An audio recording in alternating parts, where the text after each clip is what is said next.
It's okay to recognize that it's hard, and it's okay to question even the why is this the scenario, but taking it a step further and really seeing where is the gift in this. Scott and Mary Thompson's second child, Samuel, was born with Down syndrome, dramatically altering their course forever. Today, Mary Thompson shares how the life of special needs for their family has become a spiritual superpower.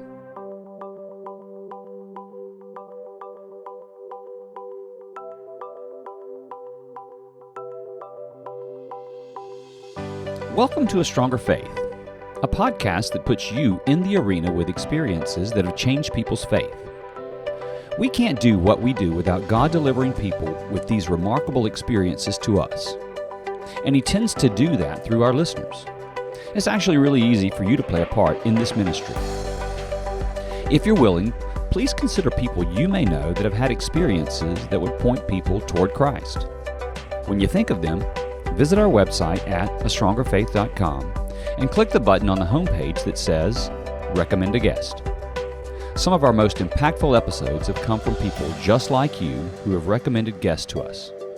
We love that you listen.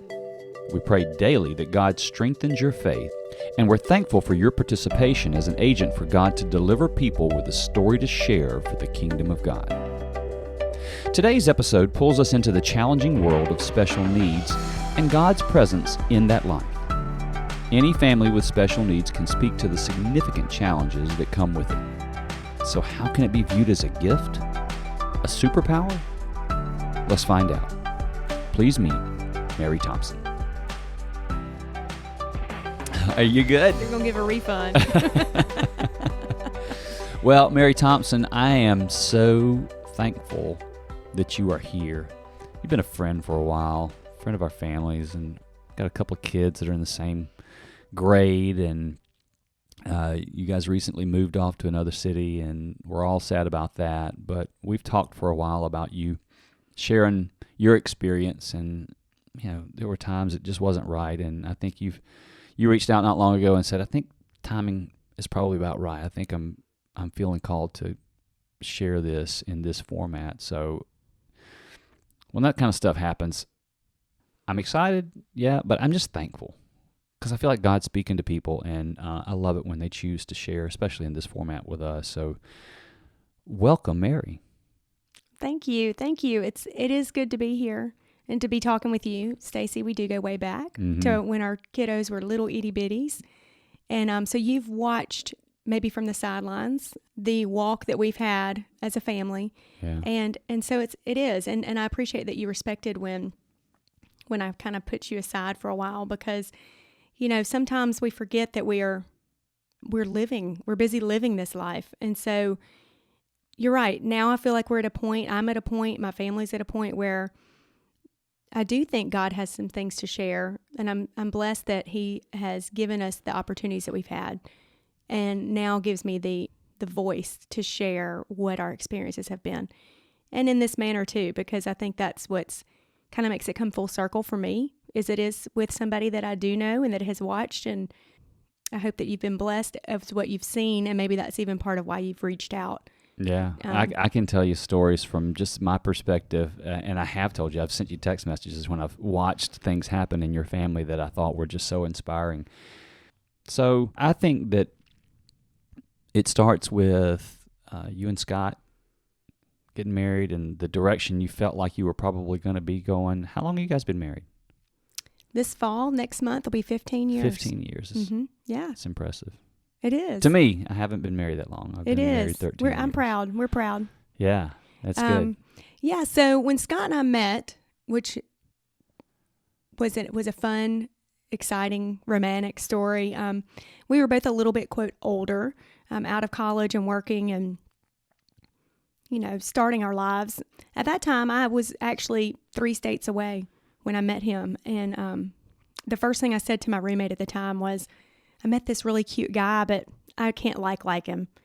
And she just started laughing, and she was like, what is that about? And I said, well, it just doesn't make sense. It wasn't convenient. He was 3 states away. We just had a fun weekend. We had met as a large group. And I was young and single and living in a great big city, and I was enjoying that. And I felt stretched and challenged by that. I had been a small town girl and gone away to college. And when we graduated, everybody went and did their things, and I had no clue what I was going to do. So that was kind of a fun part. I didn't have to know. I was just really enjoying that independence. So when I met Scott, we did, like I said, we were long distance, and this, thank goodness, was before Facebook and even texting, really. So our relationship was very non-traditional. We dated long distance for 7 or 8 months, where we saw each other, I think, twice. We had to scan photographs in to send them to each other. I mean, it was pretty funny. And we would email throughout the day. We rarely talked on the phone. We would, but it just wasn't kind of the thing to do like it is now.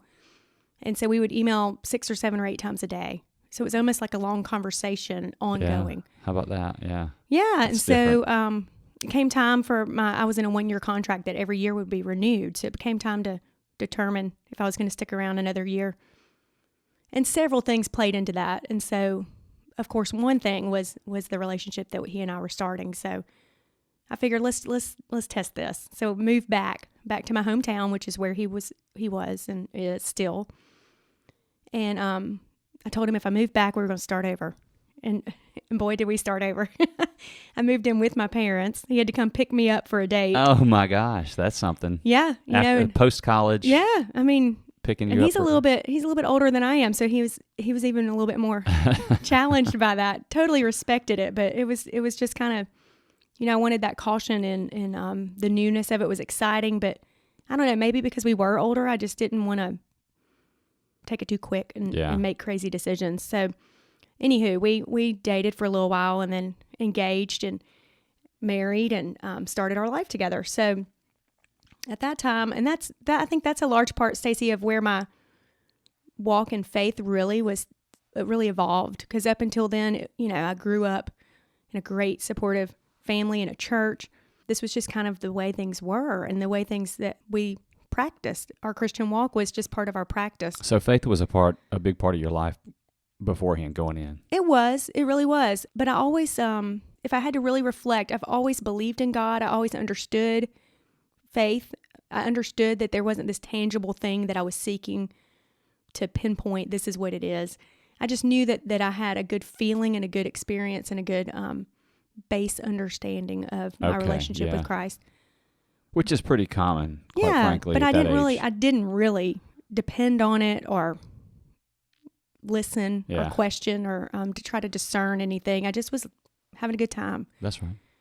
So when we started our marriage, he was employed and I was too. Well, I quit my job and went back to grad school. So I started completely over, which was where I, like I said, kind of testing the waters of, I kind of rocked my world. I thought I knew what we wanted or what I wanted. And I was really far off with what God wanted for me. So I started over, went to grad school. My husband laughs about it. He says, you really took this thing seriously. The starting over thing? Quitting your job and starting grad school, on my dime, in my time, and here we go. But we did, and he respected that, and I went to grad school for counseling, for education. And I really felt like, and to this day, I still feel like that is truly my calling, is to spend time with people, but with young people as they're trying to work through some challenges or just life in general. Whereas before I was more in a field where I would be more corporate, more evaluated by productivity and all those great, but I didn't have joy in that. So I felt like starting over was, although it was tricky, it was really important and key for me as an individual and even just for our long-term happiness. Yeah, that could be a whole nother conversation around purpose and what God designs you to do and being true to what that is. So, yeah. I think it planted seeds. So Scott and I, we started our marriage. We both were in grad school. We actually got our master's degree and graduated together, which was pretty cool. And then started work, new job, hometown, parents down the road, cousins for... Is Scott from there as well? He's from close by. Okay. He went to college and still has never left. So it may as well be his hometown. Yeah, that's Ole Miss, right? Ole Miss, yeah. He works at the university and has for 18 years. And like I said, was a student before, so never left. That's home for him for sure. Started having children, bought a really big house, dream house that we were going to renovate room by room, just excited, and had very little to do that with, little time, little money, little knowledge, but felt confident that we were laying the groundwork for the dream, and things were looking good. So we had one sweet little girl in 2011. That's Lucy, and she's 10 now, which is hard to believe. And then a few years later, we had our little boy, Samuel, who's 8 now. So things were looking really good. Yeah. I didn't know a lot of that, which is great. So you bought this big house that you guys are going to read it. Was it like some sort of a antebellum style? Oh, I wish. No. Just a good old ranch. But okay. Lots of bedrooms, lots of rooms. I just envisioned something on an old, 200-year-old main street. We were not that ambitious. Let's say that. Let's say that. We a sweet ranch in a wonderful neighborhood that was, that I had grown up playing in, but was flipping. Young families were coming in, but of course, in 1970s, it had lots of wallpaper. Yeah.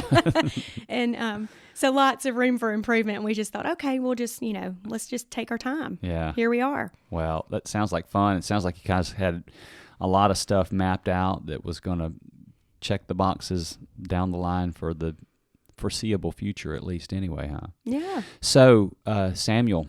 He was born in 2013. And when we were expecting him, we got word through just a regular blood work that there was potentially some genetic abnormalities that we needed to look a little bit further into. And I remember getting the phone call. Stacy, I was at work. I was a middle school counselor. So imagine, I'm a middle school counselor in my office.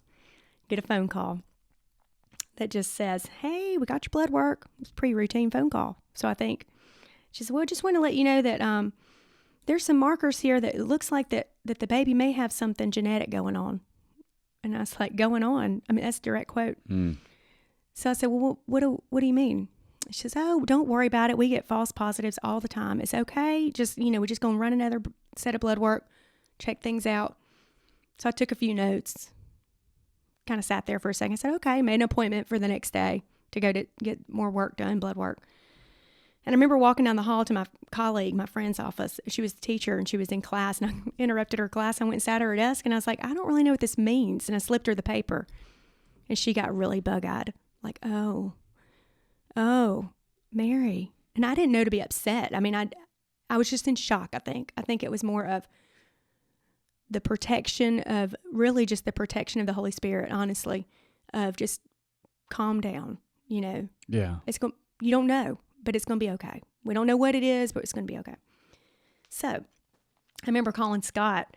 He's at work, and thinking, I just totally blew it off because I didn't really think it was a big deal. I don't know if it caught me so off guard, or because I was busy at work or wanted privacy. I wanted to be kind of put together. But he showed up. He came to my office, and once he got there, I realized this might be a big deal. And of course, we were scared and nervous, and called the family together and prayed that night, and went in the next day with brave faces and did further blood work and further testing. And we found out the baby probably was 97% chance to have Down syndrome, trisomy 21. So at that point, we went to a doctor every week. My OBGYN was 45 minutes one way, and then I went to Sorry, I haven't told this in a while. I went to a fetal maternal specialist every other week, 45 minutes the other way. And at the time, we kept being told that the baby had some questionable blood work, but everything looked good. All the pictures, all the sonograms, all the images. So we were really led to believe that we were actually in the 1% of false negatives for a test. But fast forward to Samuel's birth, 20 weeks later. That's a lot of time to think. Yeah. And he did indeed have Down syndrome. He was born, and I started asking for the blood work to be done on the baby because I knew that was the only way we would know for sure. And the doctor told me, my doctor, who I'd seen for years with both my children, said, "Isn't it obvious?" And it wasn't. It wasn't, at least not for me. So I demanded the blood work, and I just wanted to know, I just wanted to know his health and know that he was safe and know that he was going to go home. And I just needed that assurance that this is what it is. Then I could move forward. Then I wasn't worried about the what ifs. I never did really go into what ifs, and Scott didn't either. We were asked many times to consider our options, many times. And that wasn't the issue. We wanted just to know what we were going to be dealing with. Right. So that we could accept it. Yeah. So that we could learn about it, embrace it, and provide the best we could for him. That's always been our goal for both of our children. So with that said, once Samuel was born, our whole conversation changed, but it was in a good way. We'd had those weeks and weeks and weeks to grieve and to worry and to pray and to protect. We had a 2-year-old at the time. We had to explain to her what may be happening. So by the time he came and we did get the positive blood work and sent home, it was almost like we just had a newborn. And so that in itself was a blessing, because we were able to really just be at home and figure out life with 2 kids. And luckily, Samuel was very healthy. Many young people, many people with Down syndrome have lots of health conditions that are scary. They require surgery. And was there some uncertainty as to whether he would be born with Down syndrome? When were you certain that was going to be the reality? I didn't know until after he was born that was the reality. So there was still some question. So as you are approaching, once you know that there have been some blood work has come back and this is a potential condition, what is your prayer life like during that time? Faith and prayer life. I think I went into overdrive to figure out what we could do to support him. I got busy. I got really busy. I wouldn't necessarily say that we grew stronger in our faith in that moment. Although I have always felt, since Samuel came to join our family, I've always felt God's presence more than I ever have. And I felt like he was protecting us in this walk. But I got really busy. I started researching. I started asking questions. And at the time, I knew one person that had a child with Down syndrome in my town. And then I learned of another child with Down syndrome. Both of his parents went to my high school with me. So I hadn't talked to these friends since high school. It had been at least 12 years. And I reached out to them and just tried to learn of their experience and get tips. Who do I call? What do I do? Therapy starts, working with insurance. I just filled my time with trying to make sure that I gave everything we could. Yeah. I just wonder when we get diagnosis or when trying times happen for us, when we go to God in prayer, I would think that the natural response to anybody who had a test come back like that for a child who might sense the struggles that will come down in life and be asked to be spared from those things might go into prayer saying, heal him. I think my husband and I might answer differently. And we would answer differently at different points if you asked us at different times. But in that time, for me, and since then, I've never asked for Trisomy 21 to not be a part of Samuel.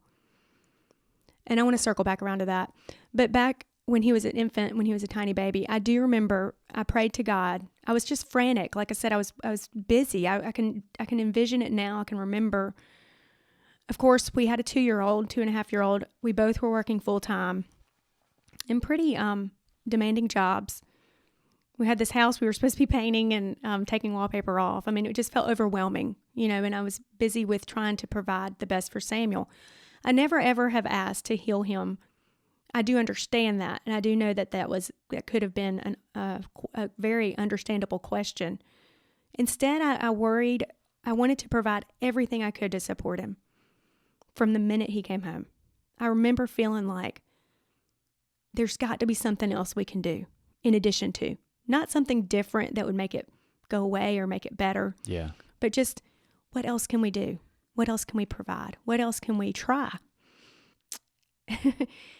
And with him, I do think too, with our son, I just knew from the get-go. I knew from the minute. I've never had any trouble accepting his diagnosis. I remember saying out loud, Stacy, to multiple people, I just feel so blessed that he has Down syndrome because he was born with it. I can't imagine having a child that's, quote, normal, and they suffer a disease or an illness or an accident, and then they have struggles. Yeah. So I focused a lot of my conversations with God around that. I was almost thankful that Samuel came into our world this way. I didn't know about Down syndrome, so I wanted to know more. That was more of my prayer to God, was teach me more, provide me with people that know, point me in the right direction. And I remember being so frantic about 3 or 4 months in with Samuel. And after he was born? Mm-hmm. Okay. And I finally said, okay, God, I did what you're not supposed to do, and I bargained with him a little bit. I said, okay, God, I'm worrying myself silly, and I felt almost like I couldn't even hear from God because I was just so busy. So I said, I tell you what, we're going to take a year. Give me 1 year to figure this thing out. I'm just going to relax for a year.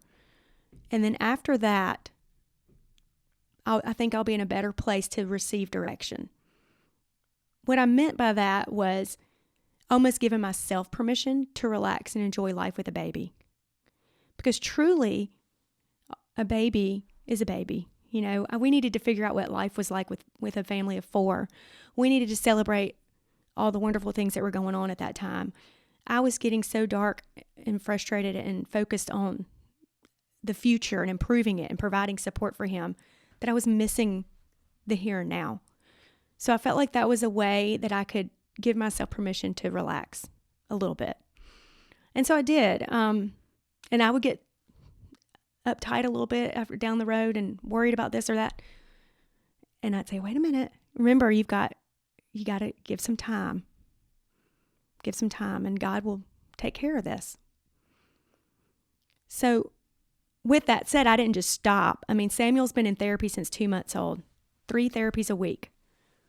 Physical therapy, speech therapy, and occupational therapy. Where we lived at the time, great community, tons of support, wonderful church family, but sadly, not a lot of resources. No matter how hard we tried, if they're not there, they're not there. Yeah. Not a lot of understanding. Definitely not a lot of financial support in the special needs community.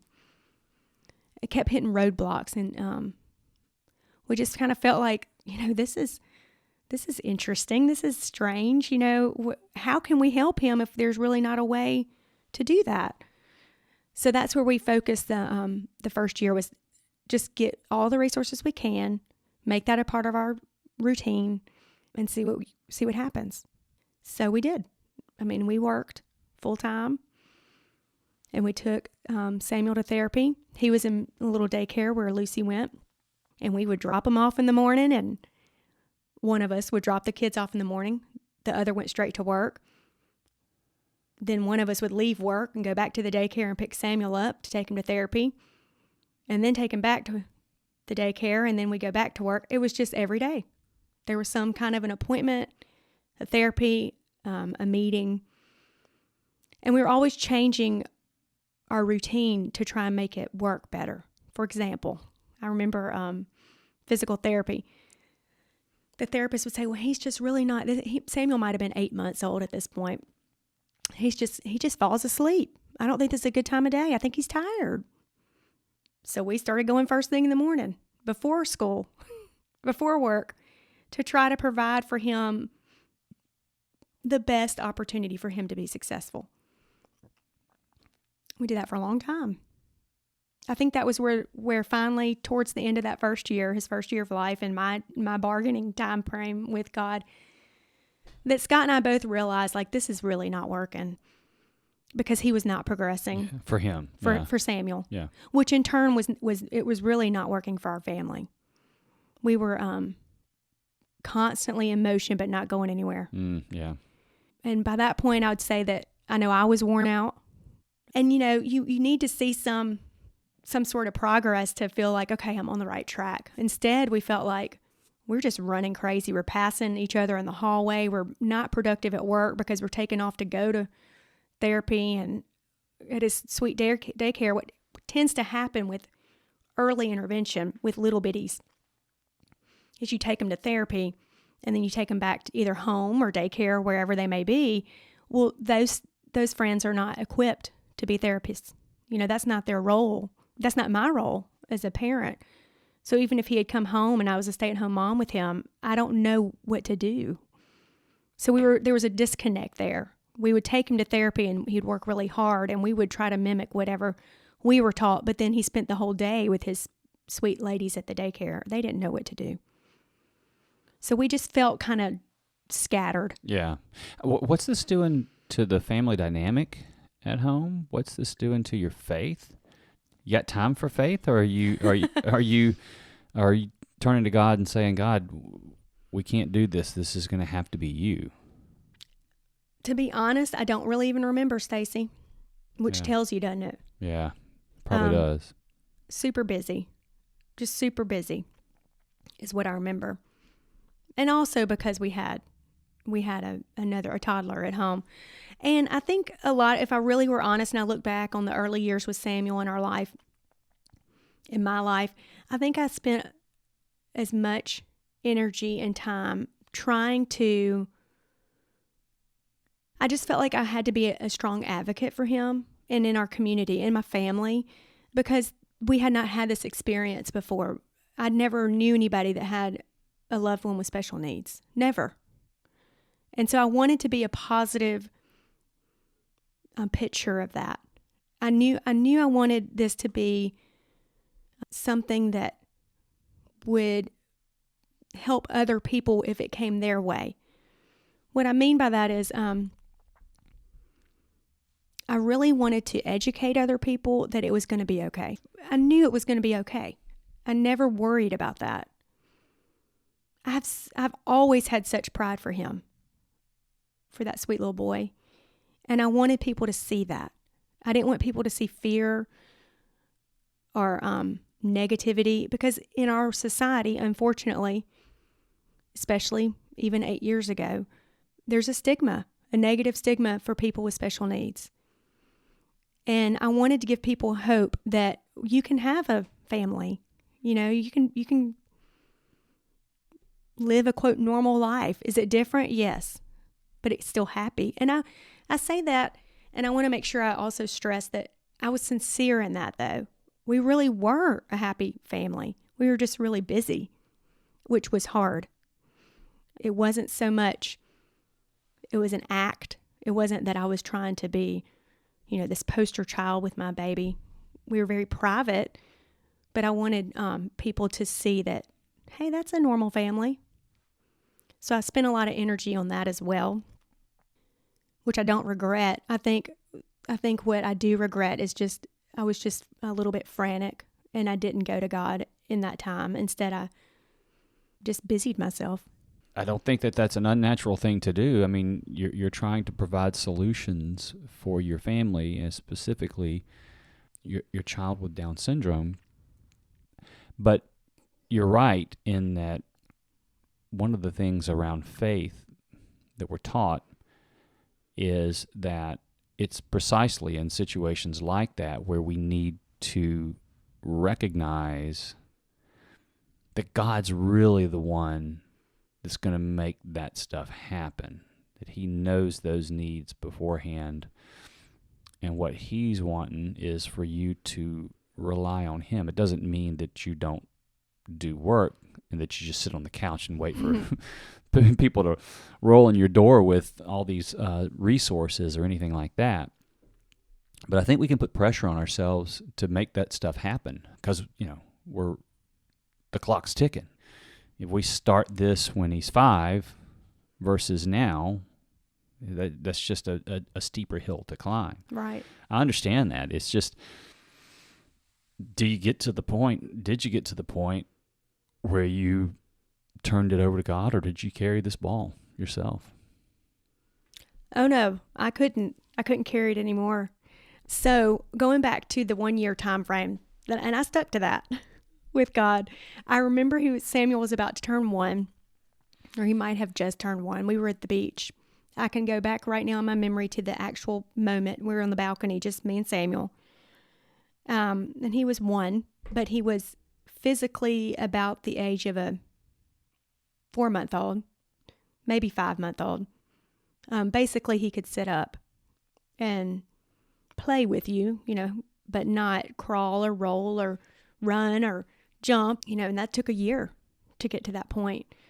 So I was hanging out with him on the balcony, and it was late in the evening, and I started to get upset. I was reflecting on the fact he was turning 1, my baby's 1, and that first year. And I said, all right, well, it's been a year, and here we are. What do we have to show for that? I'm just kind of thinking, praying, talking to God, and wondering how busy we've been and what do we have to show for it.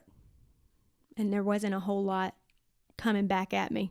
Just this baby sitting up, which we were proud of. But I would be dishonest as if I said I wasn't disappointed. I'd hoped he would be further along than that. And God said, you can move.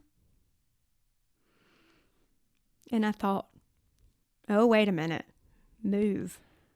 What do you mean he said, you can move? He said, and I heard him say, you can move. Because it was almost like I was having a pity party in that moment. I'm sitting here just in all my feels, gosh, we're so busy.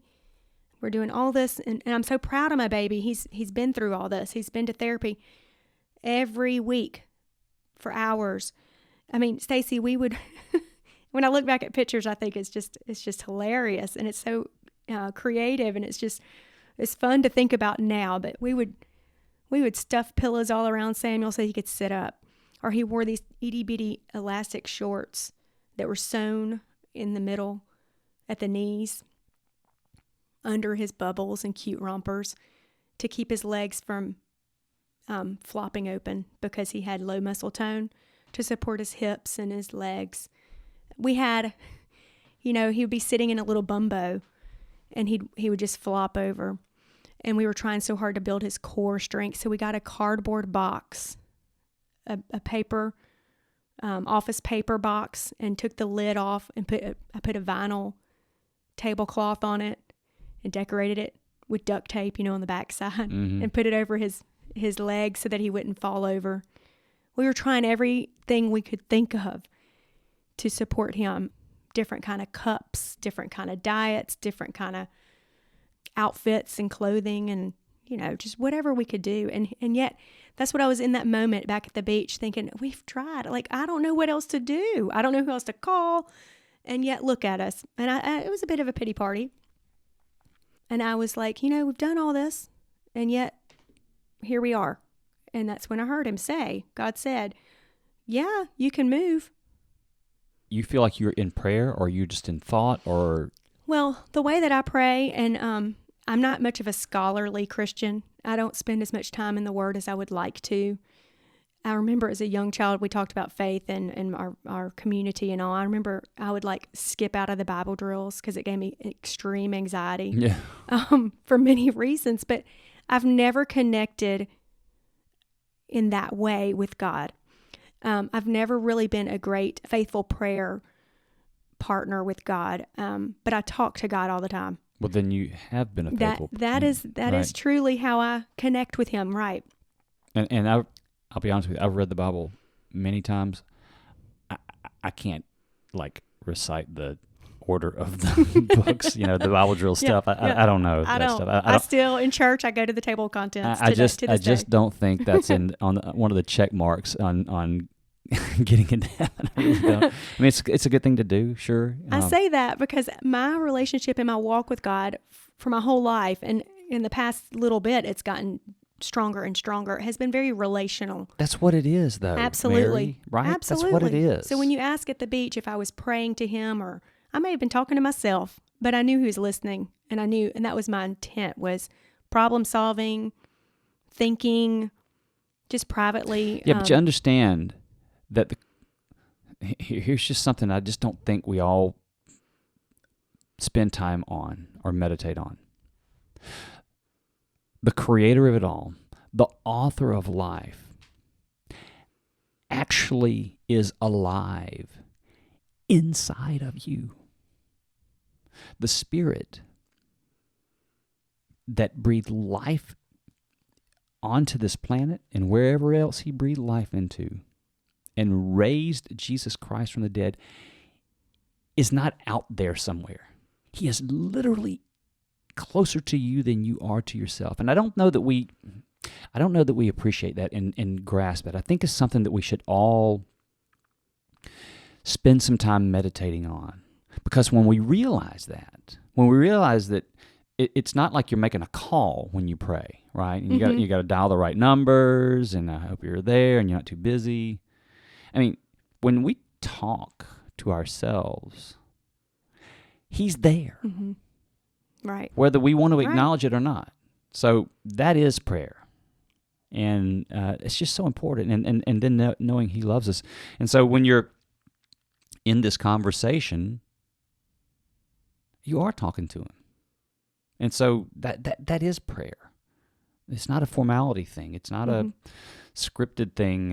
And in lots of traditions it is. But that's just not what He teaches. It's just not what He teaches. It's very personal. It's just super personal. And it sounds like that's what you experienced. And so in that moment, you were in prayer. But what I'm interested in is how he spoke back to you. What was that like? Well, and that was it got my attention for sure, because you're right. The time that I spend pondering, thinking, talking, journaling, that is prayer. And I would get responses from that in the actions or the opportunities or the steps that would follow. But in that moment, it was an instant connection. Was it like pressed on you so powerfully? Was it an audible voice? Was the TV on? And at that same time, something came through the TV where the person said, you could move? Or who knows, right? I heard Him say that. With your ears. I did. With your ears. You heard an audible voice with your ears. And I looked around, and I almost felt a little, of course I was shocked, because I heard it. Yes, I heard it. And it was so simple. It was almost like I wanted to say to my best friend sitting there, well, you're right, golly. I almost felt like it was almost Him saying, I've heard enough. I didn't hear that part, but what I heard was, well, you can move. So a couple of times that I've had conversations with people, some of whom I have heard, they have said that they heard an audible voice, and then others where it was just a really powerful message given to them without the audio. He speaks to them in their language. He's not like, what you would envision in some sort of super biblical language. So Jeff Lobenthal was on here months ago, and his words that he heard audibly was, "Are you kidding me?" Can you think God talking? He's like, would He say, "Are you kidding me"? Would He say, "Hey, you could move, don't you"? And I think He would, because he's talking to you. That was how it was perceived. I felt like, and I love it. I can go right back to that moment and tell you exactly where I was sitting and what Samuel, where he was, how he was positioned. And it was almost like my buddy was sitting on the stool next to me on the balcony at the beach. Like, I've heard enough. Like, You heard a voice. it wasn't a command. Yeah. Like, go move now. It was just basically, and almost I picture exasperated God saying, I know all this. Almost as if I felt after the fact, days later, I'm reflecting on this for a while. Yeah. Like, why haven't I thought of that? Why am I trying so hard? You know, the definition of insanity is doing the same thing over and over and expecting different results. Yeah. So for weeks and weeks and months, we had been doing the same thing over and over with Samuel. And we were disappointed. I was disappointed because we weren't getting different results. It's almost like a no-brainer. It's almost like he told me in that moment, you're busying yourself, but yet you're not doing anything. Go. You can move. And so after he said this to me, I thought to myself, Mary, you can move. You live in a country. I had this conversation with myself. You live in a wonderful country where there are resources. Maybe not in your community, maybe not in your backyard, but they're out there. You can go get a job wherever you want in this country. I had the thought to myself, there are people in the same situation that cannot move. Why are you sitting here feeling sorry for yourself or your family? Or it came down to the choice. Like, why are you sitting here doing the same thing over and over and over? Well, it sounds like he opened a door for you, right? It was like he gave relieved permission. some pressure. Yeah. I felt like he gave me permission. Yeah. I felt like he kind of fussed at me a little bit in a good way. In a loving way, He prompted right? me in That's a loving right. way. He prompted me to have that conversation with my husband. We hadn't talked about this. You know, this wasn't something that we planned on. This wasn't Scott with a walkie-talkie positioned in there or around the door. No. Don't think so. So it took me a little bit. It wasn't like I ran back in and said, we've got to move. You know, it took me a little bit to come to understanding of what was going on internally and with God. But then when we started talking about it, when I did talk to Scott about it, and you have to know my husband, he's very much a laid back, even keel, just goes with the flow, calm spirit about him.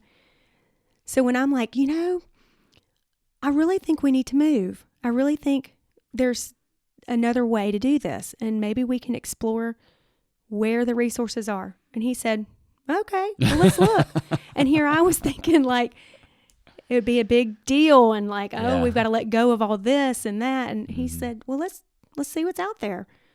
So it was almost, again, I don't think that I would have explored moving without God's nudge. Sure. And Scott would not have ever brought it up. He was all for it, but he's just very much in the moment, content, comfortable. Right. So that was pretty funny when we really started talking about it. He was on board. Yeah. And we started Googling and that's awesome. see what's next. Mm-hmm. So what happened? Oh, you know, I was a big talker and I thought, well, we'll move wherever we need to go. And really and truly, I knew, you know, home is here. Don't upset the apple cart too much. You're going to need support. You're going to want to come to visit your family. So you're not going anywhere. Just calm down. Again, I was getting busy. Yeah. So a friend of ours talked with us, an older gentleman that's been a lifelong friend of mine. He's almost like a second parent. He said, before you get all crazy acting, you know, going to California or whatever, I want you to go over to the University of Alabama. He said, I want you to go look at their program. They've got a program for young kids with special needs. And I thought, well, my goodness. And my husband looked at me funny because I went to the University of Alabama. You know, I spent 4 great years there, and I'd never heard of this program. Didn't know it existed. And in honesty, I didn't need to know about it when I was a college student. Right, sure. But my friend was saying, you know, go down the road, go see what they've got. So we did. And the funny thing about that, Stacy, was I felt like, okay, you can do this. You've lived here. You've been in this community. You feel comfortable here, but you also are close enough to your family that you can scoot back home. That's right. So it was almost like an aha moment. Like, why in the world do you, just because you heard you can move doesn't mean you have to prove I'm going to move thousands of miles away.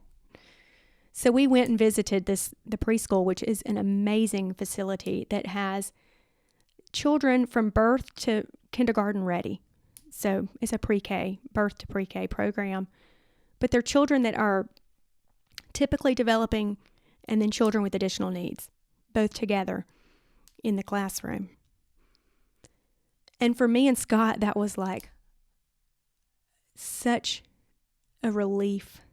It seemed like that's what we had been looking for. We didn't know that. We couldn't put a word to it. Inclusion. We didn't know that was what we were looking for. But it was almost like a no-brainer. Like, that's what we want. Yeah.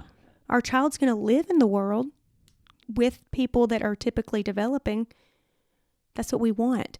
Whereas at his preschool, where we had him, they were so wonderful and loved on him. But in all honesty, they had never had a child with additional needs. And Samuel had extreme needs. He was nonverbal. He was not moving, meaning crawling, rolling over.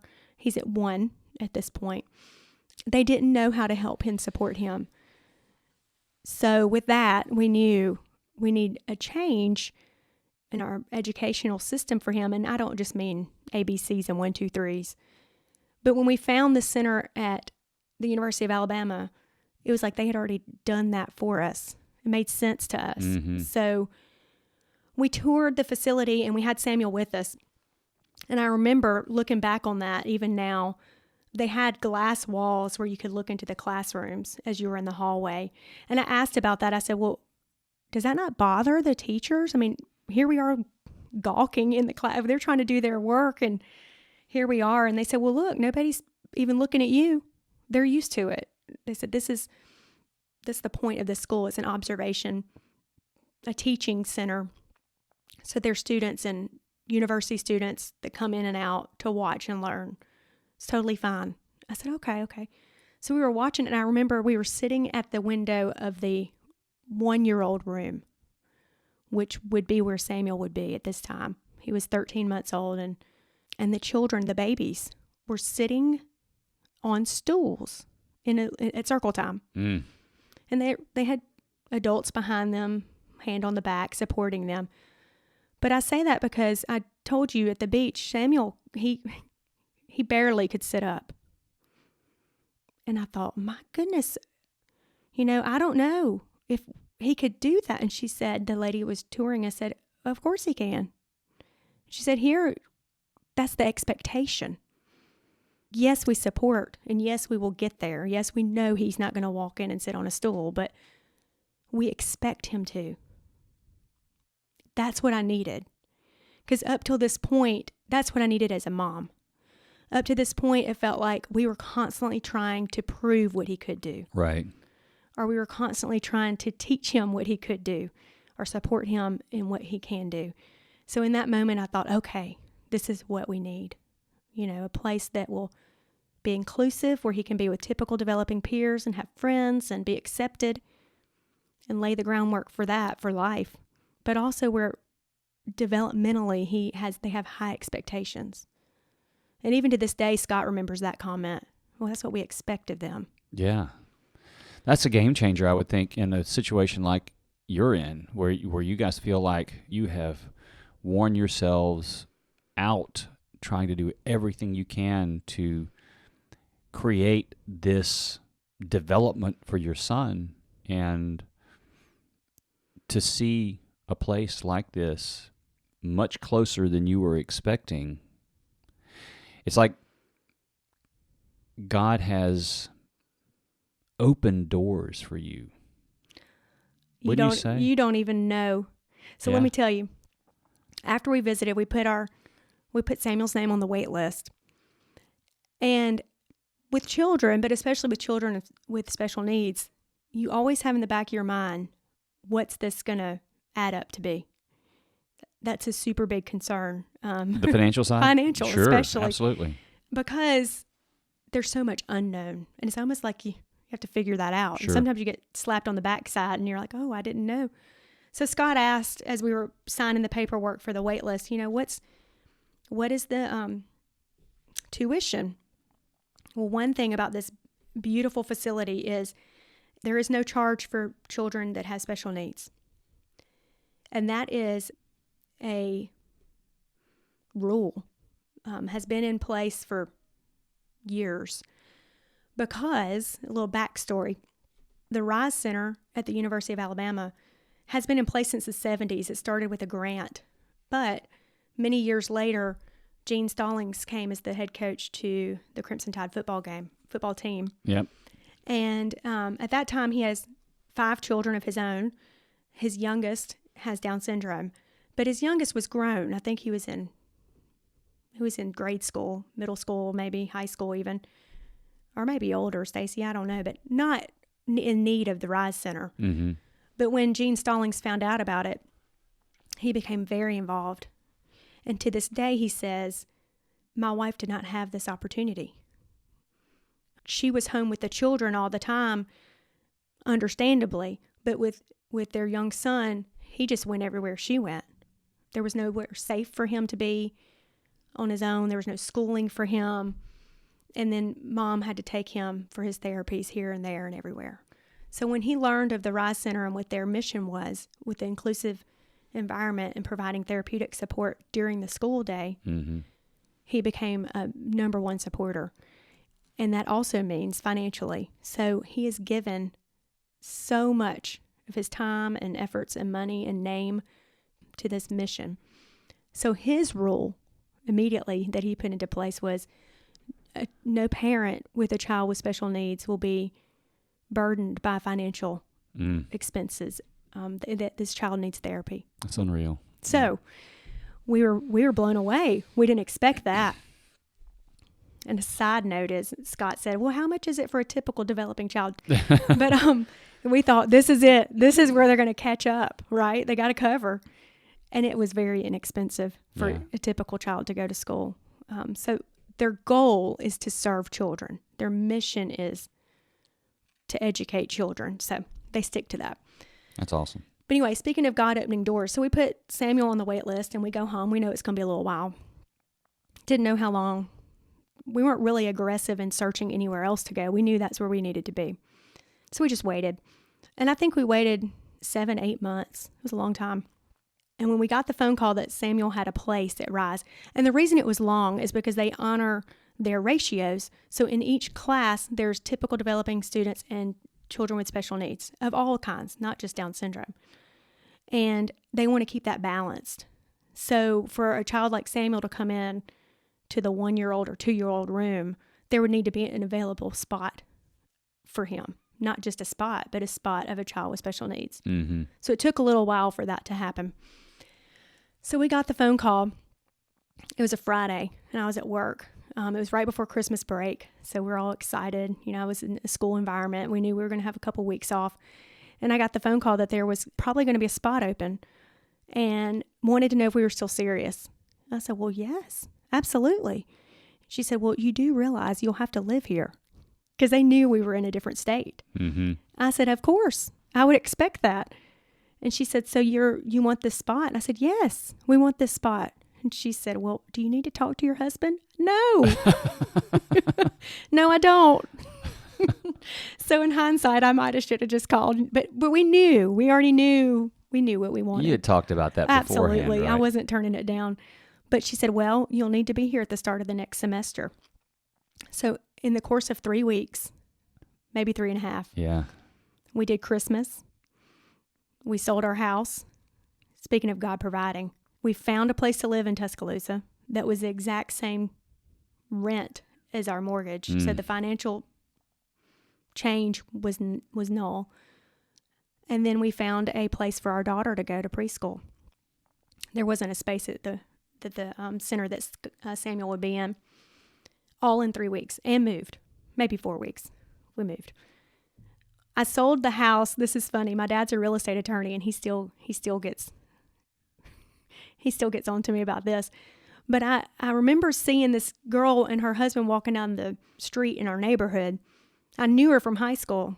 Again, I'm in my hometown, and she was in town visiting her parents, or so I thought. So I stopped her and, hello, and how are you? Catch up with her. They have 4 children, young kids.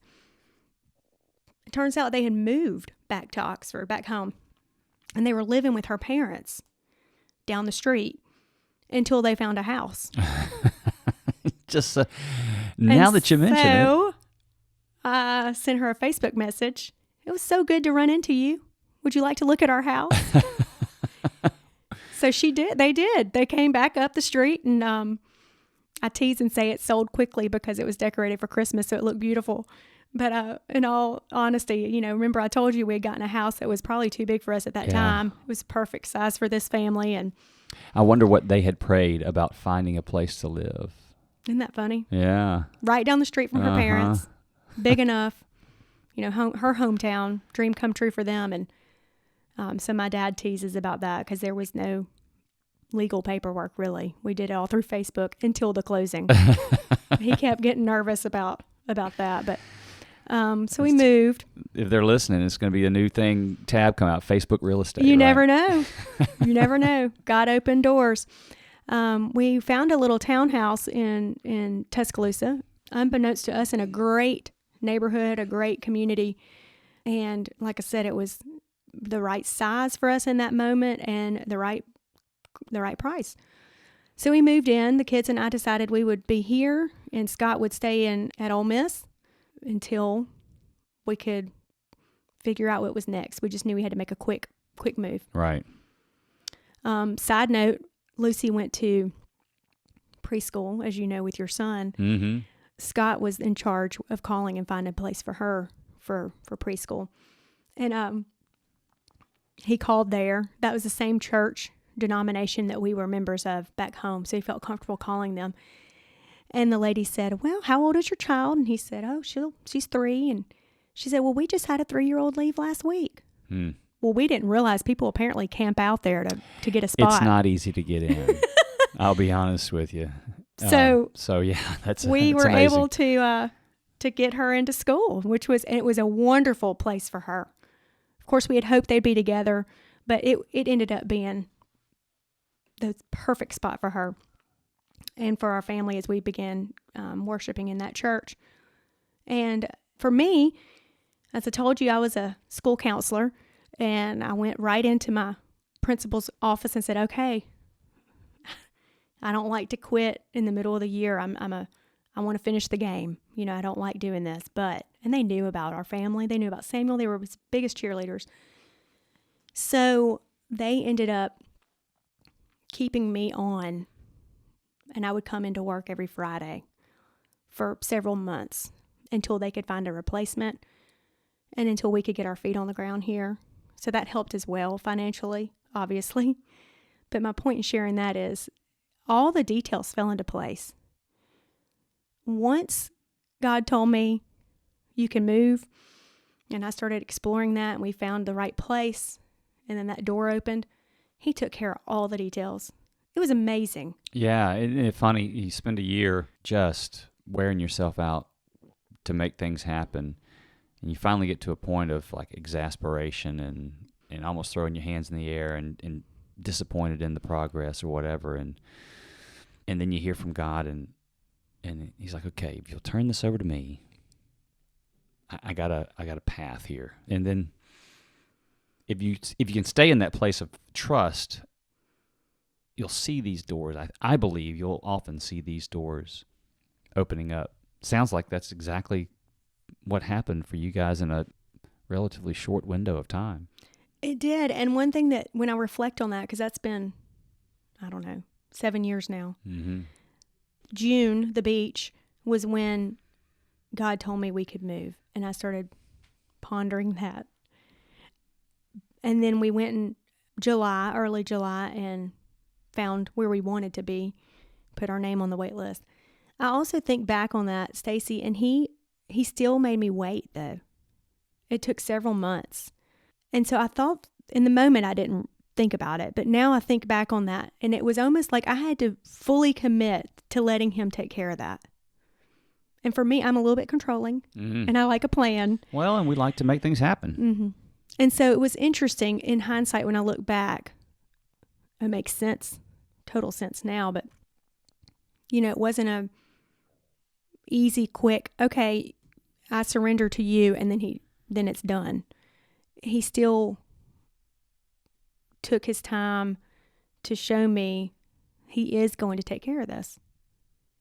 Once that first domino fell, then it was very fast, and he definitely provided. Yeah, I think sometimes we block ourselves from that stuff because we don't allow God to do what he intends to do. And whether it's our own being God and controlling things, I think he likes to get us in a position of increased trust from where we were. I see that a lot in myself. I can only speak for myself. I see it in others too, but it's happened many times. It's an ongoing thing with me. I like to make things happen. Even in this podcast, I find myself trying to over control or overdo, and God reminds me all the time of who's really doing things and making things happen and whose role is really whose. And I've had conversations with people who have started down this path of trust and needed to go a little more all in so that God could open some of the other doors he had prepared for them. And it doesn't, I agree, it doesn't always, happen instantly like that. I think the change can happen instantly, but I think you look back down the line sometimes and can see the miracle that kind of took place, and it appears quick when you're looking backwards at it. But when you're in it, it may not appear that way. And I feel like sometimes that's God shaping us into a better posture for him to do the things that he has intended for us. I think so. And I think what was interesting, again, as I reflect on that time in between the waiting, I didn't realize it necessarily at the time. I had such peace, though. I mean, here we said to our family, I can picture where we were at the dinner table when we announced we're moving. And then all the I don't knows. I don't know where, I don't know when, I don't know how, I don't know what we're going to do, but we've decided this is what we're going to do. Anyway, from that point to the time that we actually did move, I didn't worry anymore. It was almost like I knew. We had talked about it. Mm-hmm. He told me. So it's going to work out. Now, I think it was the perfect amount of wait time because I didn't doubt. I didn't plan. I didn't start boxing things up. I didn't panic. But instead, we just waited. We continued our therapies and our school and our work, but we had peace about, like, this is going to be okay. Both of you? We did. Yeah, both your of family. us. Mm-hmm. Was there anything going on that's challenging your faith in this process?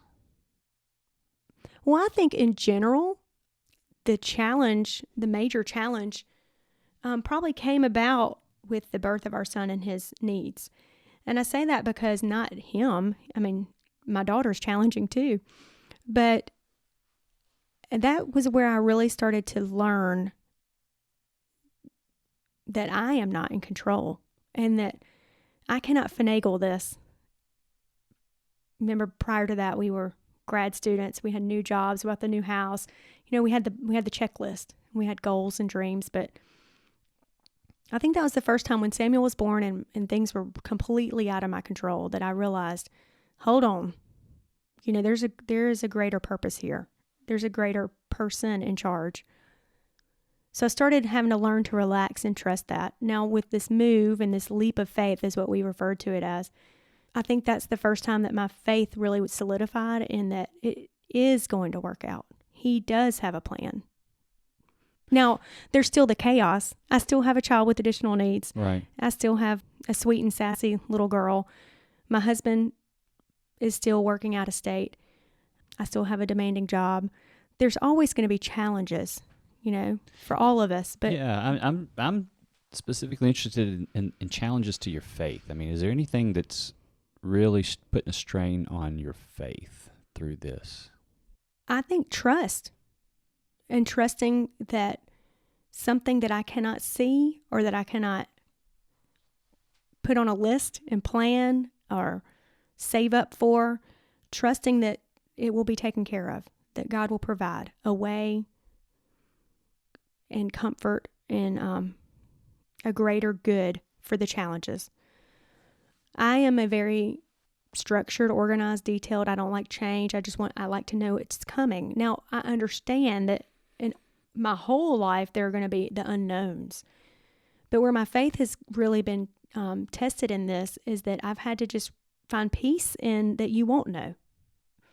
That it's okay to just experience what's to come. It's okay to be challenged and to have hard times. That's not the end all be all. Because for so long, even in that first year of Samuel's life, I feel like, okay, I know there are trials and tribulations. You learn that when you're tiny.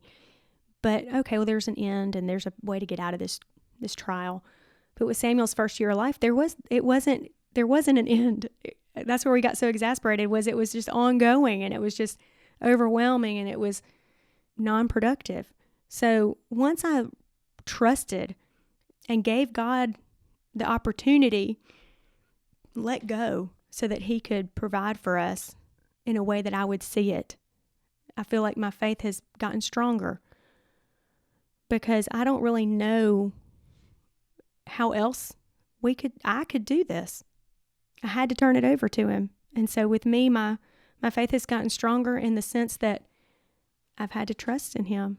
And I'm a tangible person. I want to understand the whys and the hows and the whos. Go ahead and go forward with all that. But if I know what's coming and how it's going to be, or even I've been known to say, okay, God, I really want to see the end picture. I don't need to see the path. But just let me know there is a picture out there that I can just Which end picture? Of this current problem or situation or challenge. Yeah. But even with this move, like I said, I mean, it went so fast when we finally got the phone call that, yes, you have a spot, to when we were walking him in the doors, that it was like a blur. And it was the first time I'd said, oh. You know, I've always been a person who likes to map things out as well. I like to know what the future holds to some degree, and fan of the 1 year, 3 year, 5 year plan. People talk about that. There are books that teach that, and I value that far less now than I used to when I was even less mature in my faith than I am now.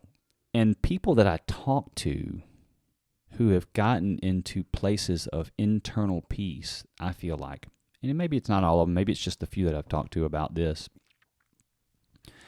have kind of gotten to where they abandon this whole planning in advance and knowing what's coming.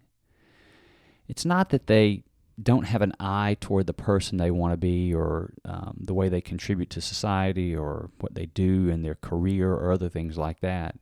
It's not throwing caution to the wind. It's just being open to wherever God takes you, knowing that His lead is faithful to you and that your job is to be obedient. I find where I get into trouble when I feel like I'm doing a little more of I really need to worry about this, and I need to put this plan together, and I need to do this thing, and I need to map this out. I find that I don't get the peace that I think I'm going to get from that. And I find, this is me, in my own experience, that when I get into those moments of stressing about those things that are uncertain, that the times where peace is restored to me is when I get to a place, typically in prayer, where I just stop worrying about it. And I just say, hey, look, God, I don't know. When I've done this, sometimes it's worked, sometimes it hasn't, but every time I have been patient and waited for you, and you've just done it, and I followed your lead, and I played a role when it was time for me to play a role. but I wasn't God of the situation. I find that when I get to that place is when I have the most internal peace. And it's not because I have the answers. The whole deal is I don't have the answers. I'd like to know what God's answers are. I can see a path here if you would just go, here it is right here. But when I'd say, I don't know what you're going to do, but I'm just going to follow you and be obedient. And it's not like I'm some great example of doing that. I can't say that I am. I'm trying to get better at that. But I just can say that for me, when I've gotten to a place of I'm truly just going to follow here and I'm not going to map this whole thing out like I think I need to. If I, in my heart, can get there, that's when I feel like I've got the most peace. And that doesn't mean that the future is secure. In fact, lots of times, it's just the opposite. What stresses me, I think, is looking too far into the future. And where I find peace is when I get just like in the right now, a little more in the moment, and trusting that God is going to guide those other steps. Is that where you say that you have gotten to? I mean, I think that's got to be a challenge for somebody who is a highly organized, I want to know what's going on kind of person. And it seems like a place that might be a challenge for you. Absolutely. So hearing you say that, you nailed it. I feel like that two things Samuel brought to my world. One is just a whole new perspective of the here and now. Samuel, as with any of us, we don't know his timeline. And so for me, planning and all that I want to map out, it's irrelevant when it comes to him and his needs even.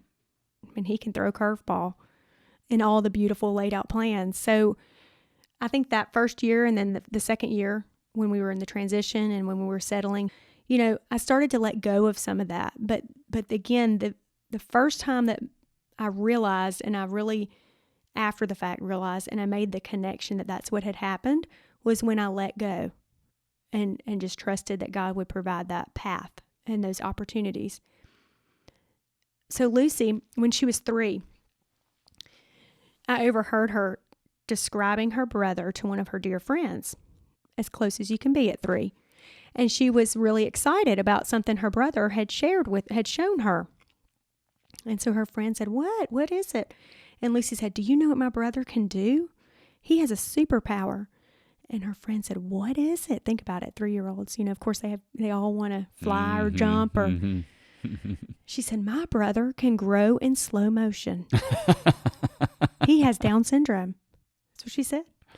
And I about fell over. I said, all these physicians, all these specialists, all these therapists have been trying to tell us what to expect. And here she just nailed it. And that's it, Stacy. He grows in slow motion. He is no different than any other person. He just does things differently. So when she said that, and that was shortly after we moved, and so we're still in that limbo and just getting settled, I realized right then and there is no timeline anymore. Like he will crawl. He will run. No one has ever asked me, when did you learn to jump? Yeah. Who cares about the milestones, the timeline?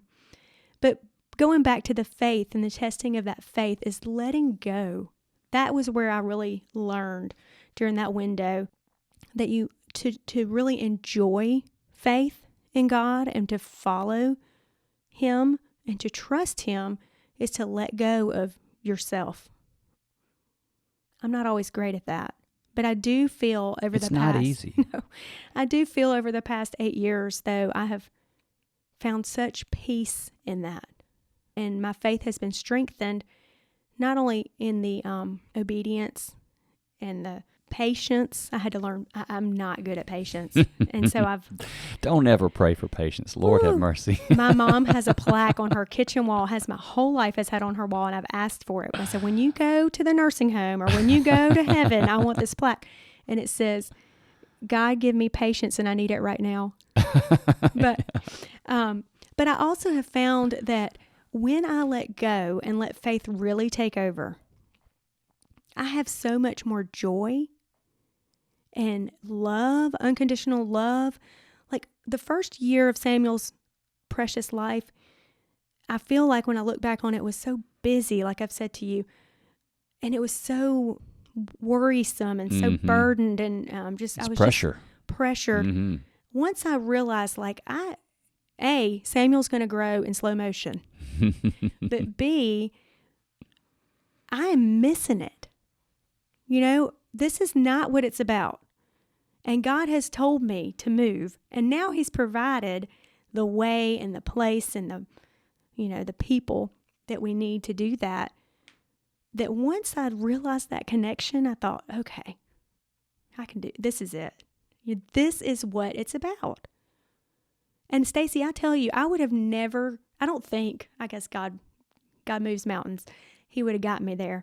But without my little boy, I don't think I would have ever been where I am in my walk right now. Because I've had to just really trust and experience the here and now.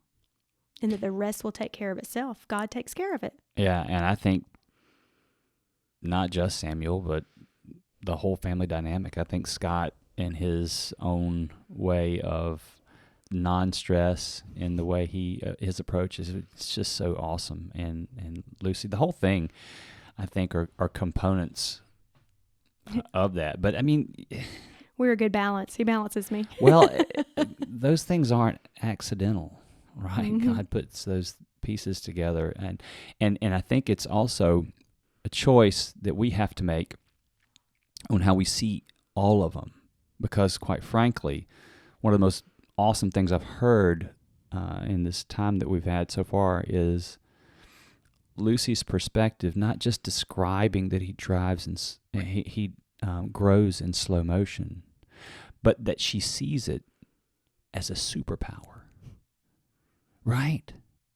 Yes, absolutely. That part of it right there is, to me, just the wisdom coming from the mouth of a babe, right? Absolutely. The teachings and the message of God in this situation that is not normal, not typical, can certainly, I think Samuel probably throws curveballs like it's his job on a daily basis.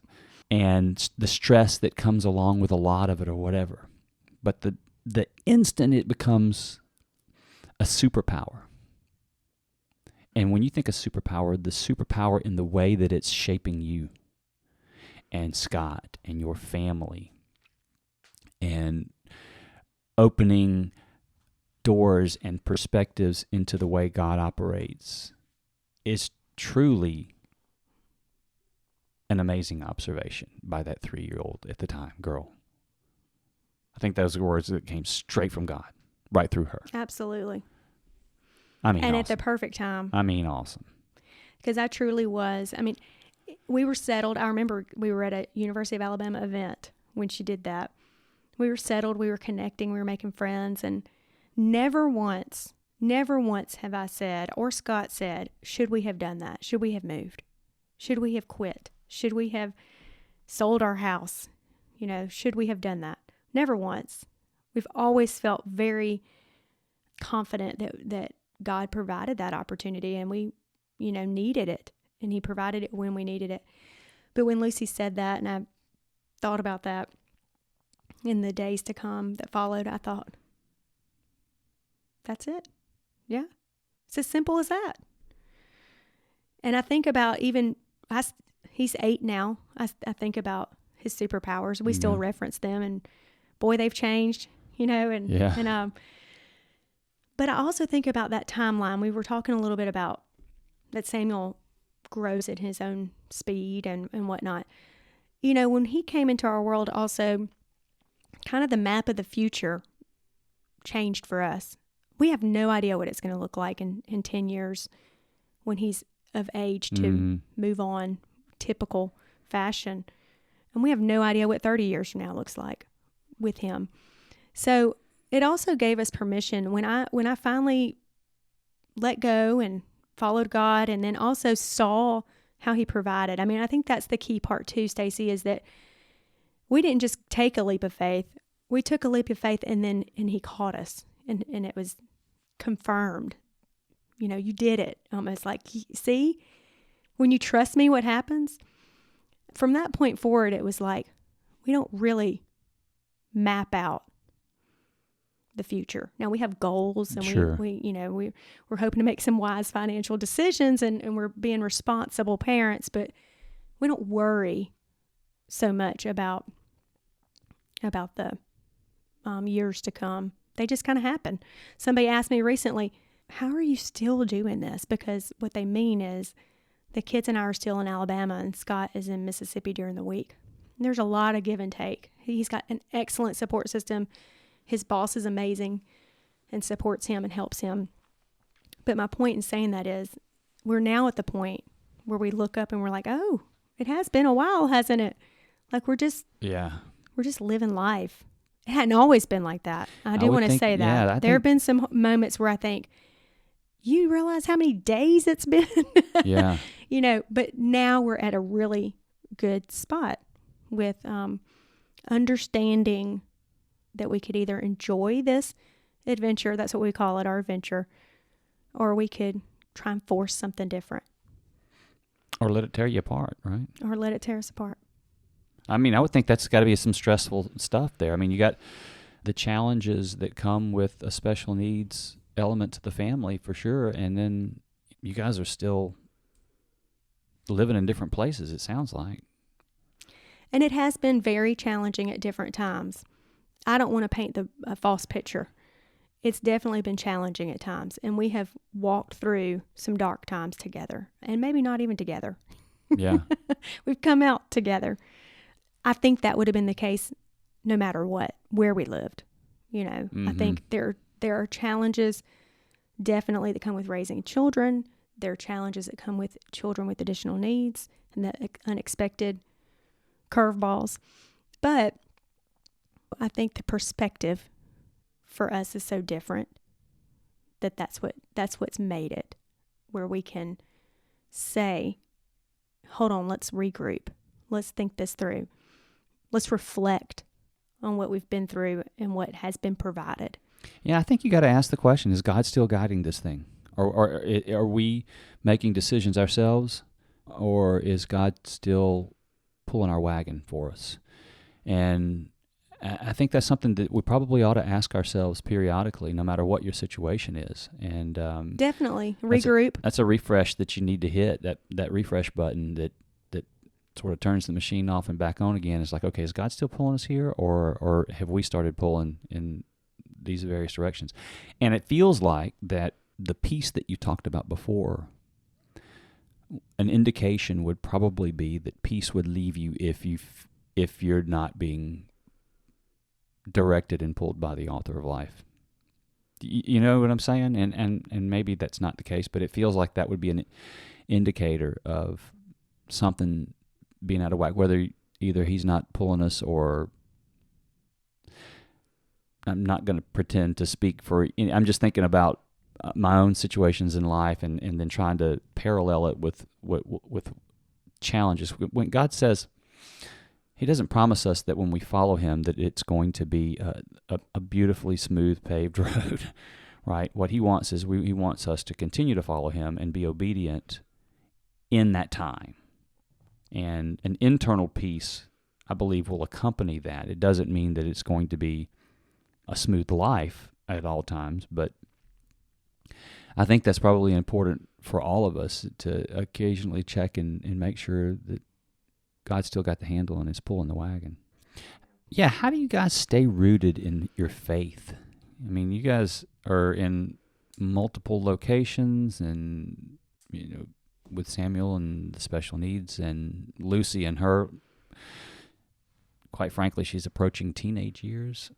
How do you stay rooted in faith when you're so pulled in all these places? Well, I think we make it a priority. There are things that we make a priority for our family centered around faith. It's really important to us that we have our family in church together.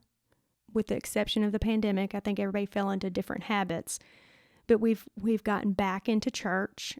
We want, even, for example, Samuel sits with us in big church, the whole church service, always has. Sometimes he's disruptive. Sometimes he needs to leave.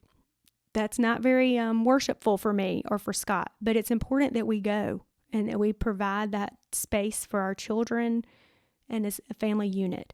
So even if we're in different states on the weekend, maybe we're with Scott in Mississippi, we have a home church there that we go to. And when we're in Alabama, we go to our church here. And I know that's just a building and it's just a service, but again, it's hopefully showing our children this is important. And then for me during the week with the kiddos, I've always tried to model. I'm a firm believer, and I feel much more comfortable with walking the walk instead of talking the talk. So with my kids, I try to model that. I try to we talk about God. We read a scripture and a devotion on the way to school every morning. We pray each day before they get out of the car. Sometimes it's silly prayers. Sometimes it seems superficial. But I just really try to make that time about following God. So for us, I'd like to say that we, have a solid foundation of faith at home. That's not necessarily the case because we do still pass in the night a lot and we still have a silly schedule that we try to maintain. But we try to bring that conversation to the table often of the why we're doing this. We only have this one opportunity. So why is it that we do it this way? We talk about that. And then we try to practice that as a family and provide opportunity as a family for the kids to be a part of our discussions. And I would say that also, Scott and I are very different, as I've said, and we have different practices that we do personally to keep us connected to God and to follow his path. And so I think that even though, I think we get into this vision that we should be a couple that is doing this or that in our faith walk. And that is important, but it's not the only way to do it. No, it's not. And so I know couples that don't, that have been successfully married for a very long time that don't pray together, don't read scripture. They have their own. We respect that about each other. Ways, and I think that's probably the case for a lot of people. And I think it needs to be. What are the things that you do personally? What do you guys do personally when it's not just the the family and the modeling it for the kids, but in your own personal space and quieter times? How do you deepen your connection to God? I spend a lot of time with music, listening to music, to hymns and current radio hymns, old church hymns, all the way up to my family teases me and says Mom likes to play that church music. But I just like that background, and I listen to the words a lot. That's what I connect to. Yeah. I talked about I don't read scripture well. It doesn't resonate with me, but put it to music and I'm connected. Huh. I journal a lot, and it may be that I'll journal and then put that one down. I find them around the house. Like if I've been journaling in one and I come back to it 2 years later and I say, oh my goodness. I don't do that. I've wanted to do that. They're not like it's not like a diary that's consistent throughout, but I find them at times where it speaks to me too. I think that's a form of prayer. I think it's articulating the things that are on your heart. And the times that I've written things down has been really valuable. And I found that I wrote more than I thought I was going to write. And I could go back and reshape things. I think that's something that I wish I took advantage of more in my own deepening my connection with God. I think I'm lacking in that area. I spend my time mostly in prayer and reading scripture and then consuming other spiritual content, whether it be through podcasts or reading. I read a ton. And I never read novels unless it's a spiritually based novel. But one thing that also works for me, Stacey, is, this is what I do. I spend time with people, and that feeds me spiritually. It may not be with people talking about, Christian things and practices, but I've always connected God's purpose with other people.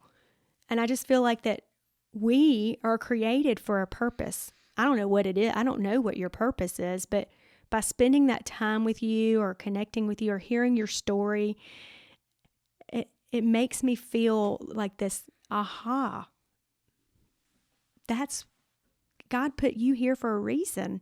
And that's me experiencing that little window with you or with somebody and hearing their story or sharing their story or telling mine so that maybe they can gain something from it. That connectivity piece is where I feel really closest to God because I know that He created us all. Mm-hmm. And so experiencing that helps me to remember that there's a greater good, there's a purpose, and there's a creator. Yeah, and I think all of it, no matter what it is that you do, I think it's critical that we intentionally be in the presence of God, that we recognize His presence in all of those things, and that He's not somebody that peeps in the curtain when we like tap on Him for prayer and then like closes the curtain and goes back about His business, but that He is in there in every moment with you, whether it's listening to music, whether it's reading scripture, whether it's your connection with a friend. I mean, that's what you described as kind of the purpose of the podcast, is to give people glimpses into the experiences of other people and how they have experienced God in their lives. I think what's important about all of that is the intentional presence of God. It's about being in proximity to Him and realizing that you are. That you don't need to necessarily always, I think it is important to periodically find a space to pray. Jesus tells us that in Scripture. He says, they said, how do you pray? And He says, when go into your room, close the door, and let that be between you and God. And I do think we should carve out space for that, physical and in time, with some frequency. And I find that when I get disconnected from that, I get disconnected to some degree. And when I get reconnected in that, I feel so much closer, and I feel God's presence so much more. And I think that's a real important thing for people, not just me, because that's what Jesus teaches. But I guess what I'm trying to say is, overall, no matter what we do, that we need to be aware of God's presence. We need to pull Him into whatever it is that we're doing, whether it's that time with that friend or with the kids or in your quiet moment or with music or in journaling or whatever it is. His presence is there, and we're nurturing and fostering that because that's kind of what He wants. It's like any kind of relationship. What matters to you? I think what matters to me is that we spend our time together unconditionally loving and supporting one another. I think that's what God calls us to do. I think when you really break it down, it's easy to do. At least for me it is. I realize there are challenging times. I think what's important to me is to see other people lifting others up, to see us lift up our colleagues, our family members, our peers. At the end of life, at the end of the day on this planet, that's it as we know it. I have beliefs as to what's next. I have hopes for what's next. I have excitement and anticipation for heaven and what it will bring. But here and now, this is all we have, is our time together. And we don't know how long that is, and we don't know who that's going to be with. And I don't even necessarily mean how long that is until we die. I just moved. We used to see each other almost weekly. Mm-hmm. That time comes to an end. That's the, fabric of life. That's not a bad thing. But how did we spend that time together when our paths were crossing? So to me, I think what matters to me is how we treat one another and how we love one another and accept one another. Since Samuel's birth and the changes in your family and all the things that's gone on in that time, what have you learned about God that maybe you didn't understand before? I think since the birth of both of my children, I truly understand unconditional love. And I think about God and what he provided when he sent Jesus to earth. And I'd heard about his unconditional love. And for God so loved the world that he gave his son. I thought I understood that. But now that I have my own children, and now that I have one who's extremely vulnerable and dependent on many people for everything, I just think about that as a heavenly father, like what that really took for him to sacrifice his son. And then I think about how he actually followed through with that. And I think about how Jesus wept. And Jesus was on the cross and, God watched that. So the unconditional love to me that was in place way back then, and I'd read about in Bible stories and gone to camp and sang about and all. But now that I have my own children, what that really is, what that means. I just never really understood that about God. Yeah, that I think about, as you described that, I think about people that have wronged me and what it would take for me not just to forgive them, but to say, you know what, I choose to not just forgive you, but I choose for you not to pay the price for what you've done to me. But not only that, my little guy here, I'm going to sacrifice him on your behalf. That's hard. I can't, there's no comprehension for that. So based on all of your experiences, so what would you share with others? I mean, if you had a message, you had to bottle all of it up into some kind of message. What would you share with others about faith or about God based on the road that you've traveled? I think what I would share and what I've talked to my children about is really embracing where you are. And what I mean by that is I went through years of life just kind of floating along, enjoying it, living it up, having a good time. I didn't really have purpose, which I don't think was a bad thing. But now that I look back and where I am now, as a mother and as a wife and having experienced what we have experienced as a family, I think what I would tell others is to embrace where you are and experience it. Take it all in, the good and the bad. They're hard times in everybody's life. I say that often in my job and in my profession. I say that often. Everybody has something going on that we may never know about. But what I think that is important is that we own that hard time. You can't just bottle it up and never address it. But also understand that that's just a part of it. For me, there have been some really hard times, Stacy, as a, quote, single parent during the week with little bitty kiddos and lots of busy appointments and trying to provide the best for them. I want to balance our life at home between my two children. I adore Lucy, and I want her to have wonderful, wonderful experiences and memories. But I also can't deny that sometimes we have some challenging, unexpected times that get in the way of that. So trying to balance that for them. So what I do is I own that it's hard, and I accept that sometimes it's miserable. I complain. I complain to God. But I also understand the bigger picture, and I just feel like that is what's important, is that we embrace that this is our life. This is what's been provided for us. And I realize mine is not as hard as maybe some others have. And I'm appreciative of that. I'm thankful for that. But I have the choice to either sit in that misery like I did on the balcony at the beach and woe is me and this poor pitiful baby, or work together, lean on others, follow God, trust in Him, and really, really experience that life that He's been provided. Either way, it's the same life for me.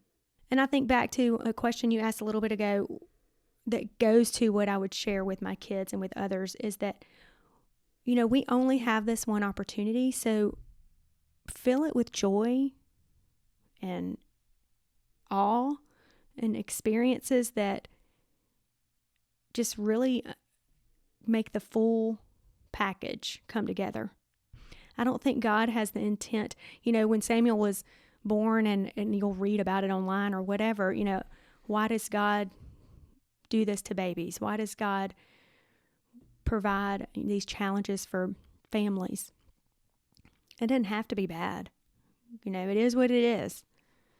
Samuel has a diagnosis. He's a challenge. He's going to have some struggles in his life. But then I think about what all has come from that. That's amazing. Think about that. I think about our move and the leap of faith that was. But then also, I have told you I like people. So I've stayed in touch with all of my, wonderful colleagues from back in Mississippi. I think about our friends and our connections in Tuscaloosa, and I love the paths that I've crossed there. And then when we were getting ready to move on to Birmingham, I said to my colleagues and some of our wonderful students that I got very close with, I'm just gathering more people. Like, the experiences are just bigger and better now. We would not have had those opportunities, I don't believe, if we had not had Down syndrome in our family. We would have never had a reason to move, I don't think. I would have never crossed paths with you. I wouldn't have had the experiences that we've had with our children. I would have also not been able to be a part of building a support system back in Mississippi. The 3 families I talked about of high school classmates that we connected when Samuel was born, we've created a support group in North Mississippi that wasn't there before. We have a buddy walk every year that has hundreds and hundreds of people that come, and we provide a scholarship to a student at the University of Mississippi, and we have a summer camp for families with Down syndrome, and we travel and do dinners and play dates in neighboring counties. None of that would have come to fruition, I don't believe, if we had not had this hardship. So I believe that what's important is to embrace what you do have. Yeah, I hear you saying to see the gift in it all, rather than the thorn or the hindrance or the stress. I think you can choose how you see any of it. You could consider yourselves being ripped from your communities that you loved, or you could see yourself expanding the people that you interact with and the connections that you have. You can choose whether that was a gift or a curse. And I think I see people choose both of those. And I think that's what God provides us. The peace that we have in this, because, and I realize other people have different circumstances. In our family, we didn't choose Down syndrome. We didn't choose what we've encountered since then, because there are many other issues that came with that.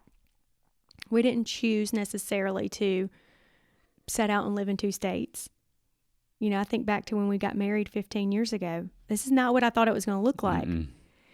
But the power of choice, that's what God does give us, is how we perceive where we are. The power of choice. So I think we go back and forth. I think as humans, we go back and forth.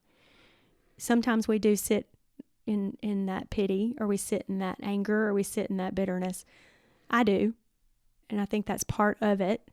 But then the other side of that is, because of God's love and His promises for us, we have the power to say, there's greater good in this. I just have to get to it. Yeah, and there's even immediate good in a lot of it. It's not ideal that you guys live in separate places, but imagine the friends that you have made and the experiences that you had and the way that that's going to shape your family going forward. Who knows what's in the future? Mm-hmm. But I just think back to the quote, my brother has a superpower. She could have said anything there. And here we are, 8 years later. I'll tell you this. The kids are in new schools. They're in the same school, but we're in a new system.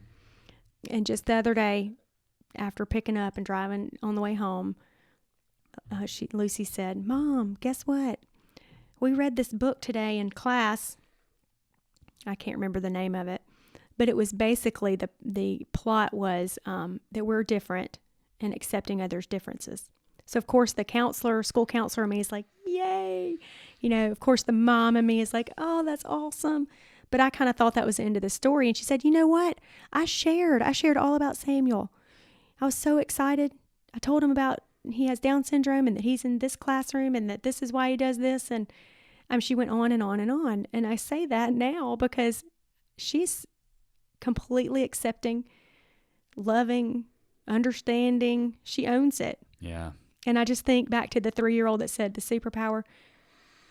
She gets it. That's amazing because she gets it. You think a child that they're this special needs situation would be taking attention away from her, and she would just have to endure that or get frustrated with that. And I'm sure there's probably been plenty of times that anybody would feel that frustration, but to continue to display things like that is just amazing. Lucy and my oldest were in the same class, and so I got to see Lucy all the time, and I love that child. I'll be honest with you.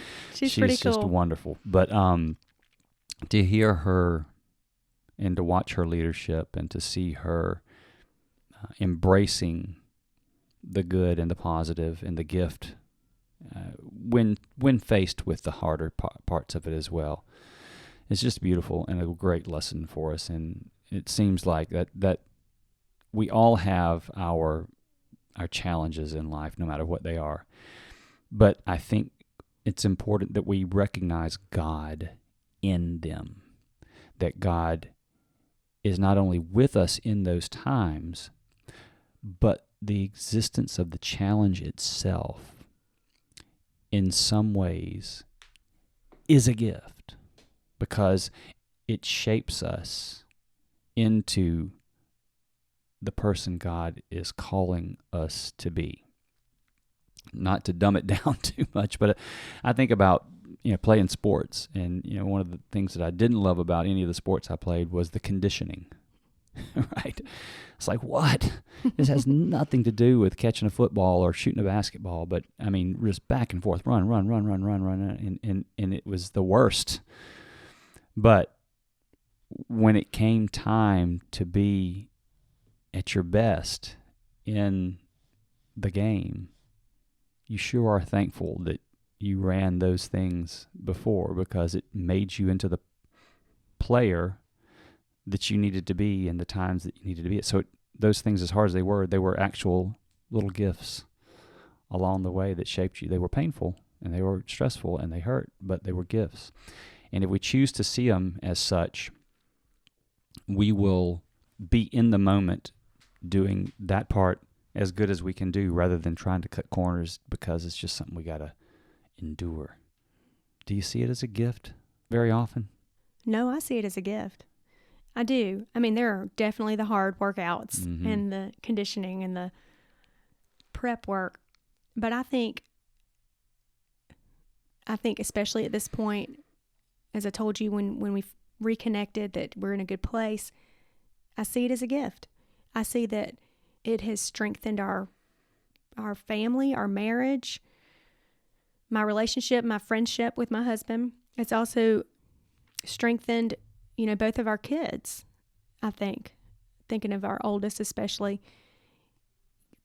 Her experiences in our home, you can't teach necessarily.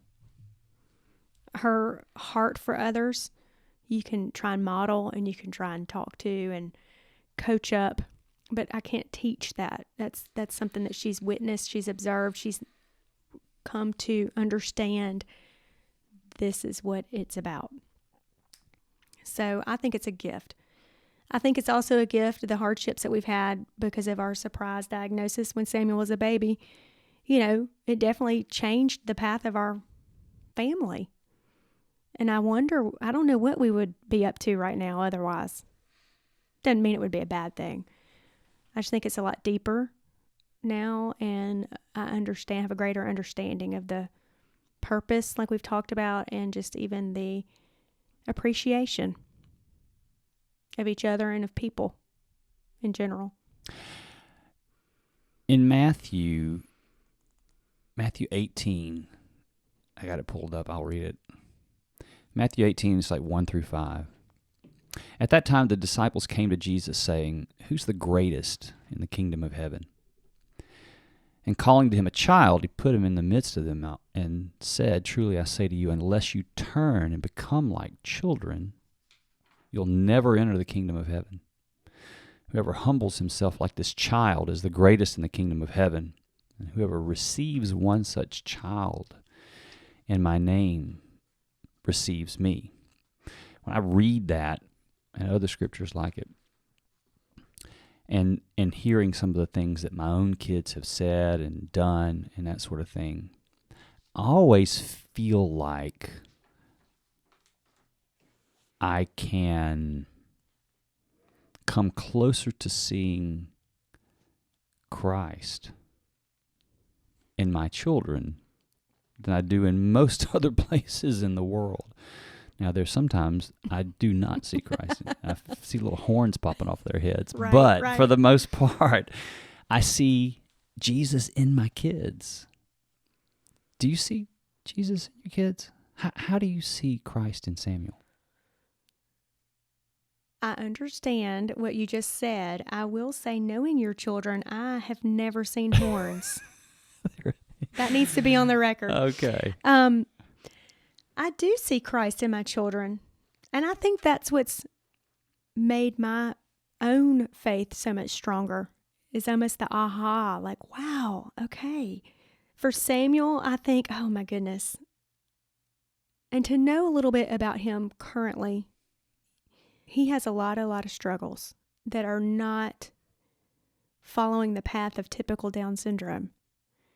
So Samuel is nonverbal now, and what comes with that is there's little to no communication, which means we often don't know how he feels or what he's experiencing or what he wants or what he likes.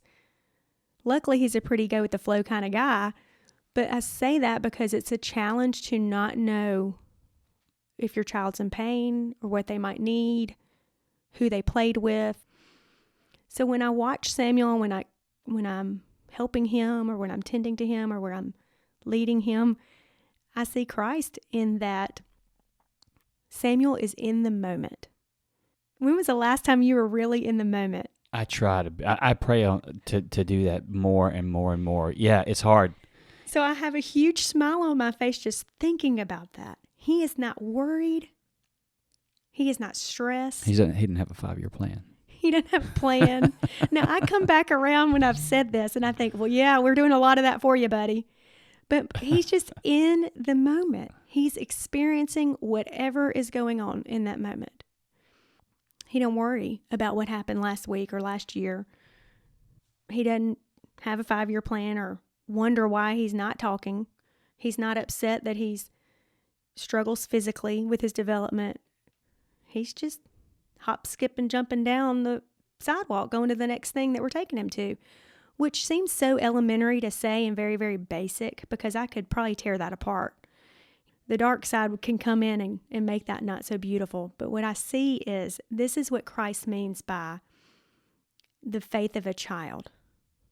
I can't see that anywhere else that I can think of. We should make notes of that. It's so true. In true infinite intelligence form, it doesn't require infinite intelligence to get it. In fact, the thing that makes it so beautiful to me is that the only way you get it is to whittle away all the complicated stuff and look at the basic elemental stuff. And he reveals it to the simple. And so it's never over anyone's head, the spiritual life. And so when the observation you just made, I just picture him just bouncing around, and I'm here, and this is where we are. That's it. That's the secret to the spiritual life, is trusting God so emphatically that all those other stuff just doesn't matter. It doesn't matter. Samuel doesn't. Now, I want to say this. We know when he's not happy. We know when he's not enjoying something. Yeah. He is not just doing what we want him to do. Okay? So he's not always happy. There are moments that he does not want to go down this sidewalk and do this activity. He has a way of expressing that. But my point is, what I see is the full picture is he's just experiencing what is provided in that moment. He trusts and understands that what he needs next is going to be provided. He don't worry about where it's coming from. He's just very, very present. So it's a lot of work to help him and to care for him, but there's so much joy from that because I just see how he just flourishes in a very simple way.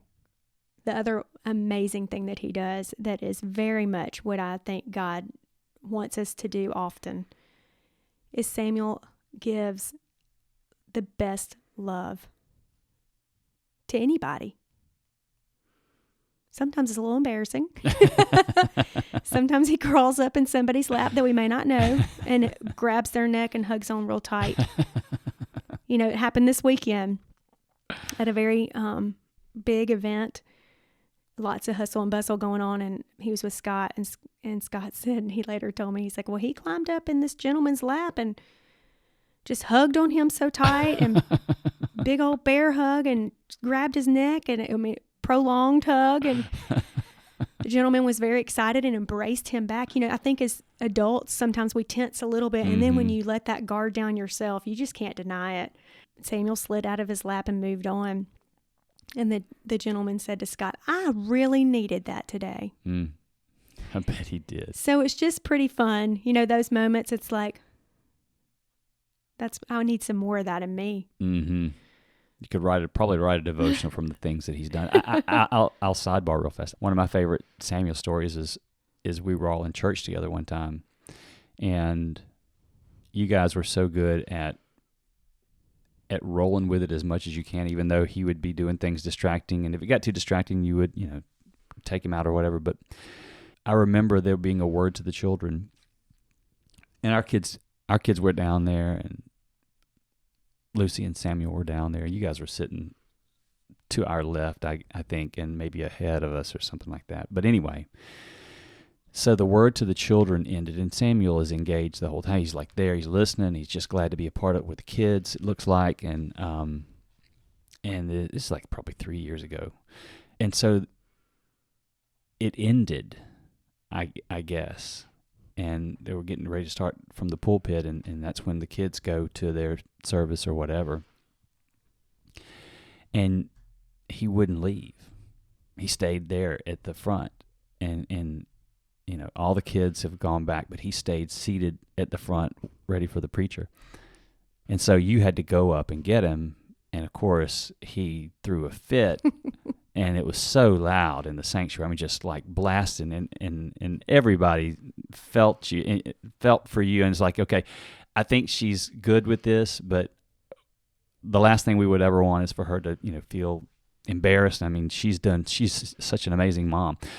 But as you're carrying him out, and he's kind of like, I don't know that he's saying no, but he's like screaming, and he's literally reaching over your shoulders back toward the pulpit and the stage area, like he wanted to be back there or whatever. And I remember that so vividly. In fact, I think I sent you a text during the service.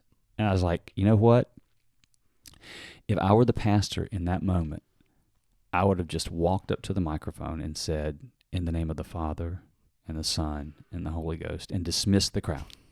Because that was one of the coolest spiritual moments and examples for all of us in our quest for the spiritual life. And he wanted to be there, and he didn't want to be pulled. He had to get dragged from it, and the whole time he's dragged, he's reaching back for the teachings, right? And it symbolized reaching back for the teachings of Christ, and it was just one of the most beautiful things, and it's one of my favorite. I will never forget that, and I'll have to pull that back up on my text messages when I send it to you. But what I've learned since that time. I remember that time. I remember the text message. And, I think about both my kiddos, your kids, probably you could agree to an extent.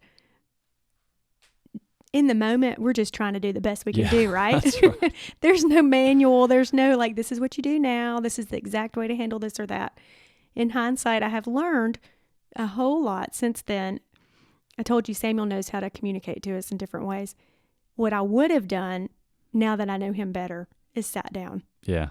Well, you said something about just watching and observing and making notes, because I think, I know in that time it was a spiritually impactful thing to watch his behavior in there, and it was like, that's modeling it for us, for the rest of all us intelligent grown-ups back here. And it was just it was amazing. I thought it was awesome. And see, like we just said, in that childlike way. Mm-hmm. That's right. So Lucy, I have to share this about her. She's so wise beyond her years. She has been since early on, before Samuel. Mm-hmm. But where I see Christ in her, and have for years, is in her love and her ability to display her love. Of course, she tells him she loves him. Every day when I drop her off at school, we use sign language a lot in our family, and she signs "I love you" to me. I mean, yes, she knows how to express love. I don't take that for granted, because Samuel cannot do that.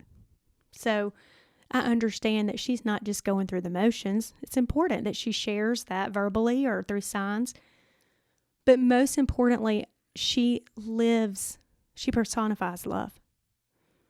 And I see her, oftentimes I think of her as what Christ tells us in the wedding verse in 1 Corinthians 13. Lucy, her love, Lucy is patient. Lucy is kind, unconditional, and it's very natural. I can't teach that to her.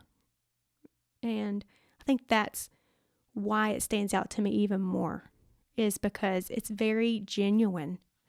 I think she is, like I said, personifying what Jesus wants us to do when he says love one another. But when I look at her, I want a little bit more of that for me.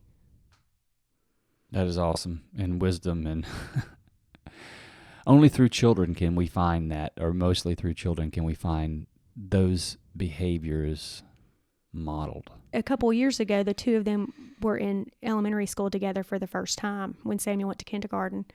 And I'll be honest, I was a little bit nervous for Lucy. She's proud of her brother, and her friends have been so wonderful with him. And everywhere we go, he's been accepted for the most part. People may look at him funny, and there have been times where Lucy does put her head down in embarrassment. And she's a real person, Yeah. Has her own feelings. But with that said, I thought, oh boy, we're going to school together. And Samuel's loud, and Samuel's uncontrollable, sometimes unpredictable. Mm-hmm. And now she's going to have her, it's all the time. Oh my goodness, she was so excited. She was so proud. She was so excited that she got to be in the same building with him. And sure enough, she would tell me, I saw Samuel here or there. I heard Samuel down the hallway. She said that before.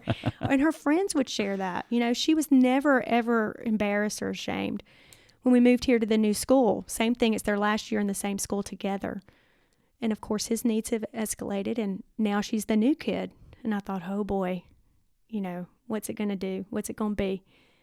Man, she goes to his room every day and gets him and spends time with him at the end of the day.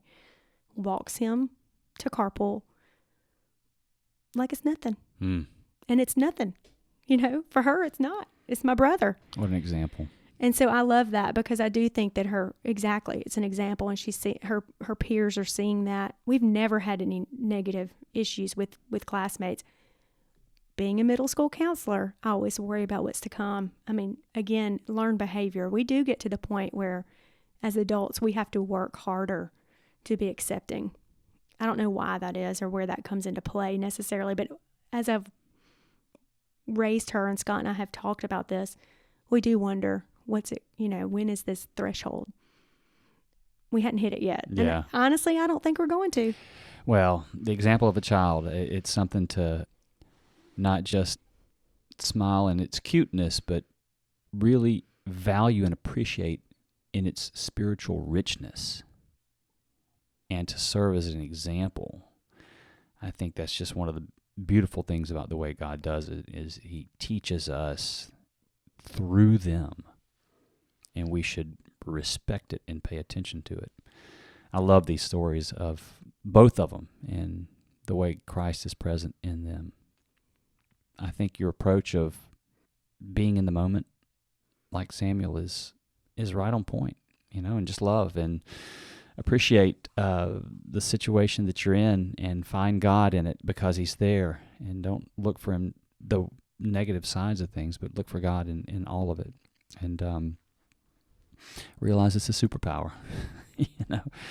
So what a great time. I have such enjoyed this conversation, and I'm so glad that you're sharing, and you guys have been given a path that was probably vastly different than what you expected when you kind of got the Thompson show on the road.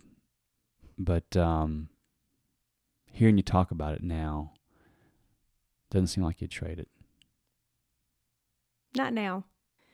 I think back to when we first started our family and where I am now, and I think, wow, if I had heard that, or if I had known that this is okay, or that is definitely confusing, or reach out here or retreat there, or that's how it's going to be, it would have made a difference for sure. But what I think about now, and where I'm excited, is that I feel like that because our faith has been tested and tried, and because we followed, I'm excited to see what's next. I understand it's going to be challenging, and I accept that, but I'm excited.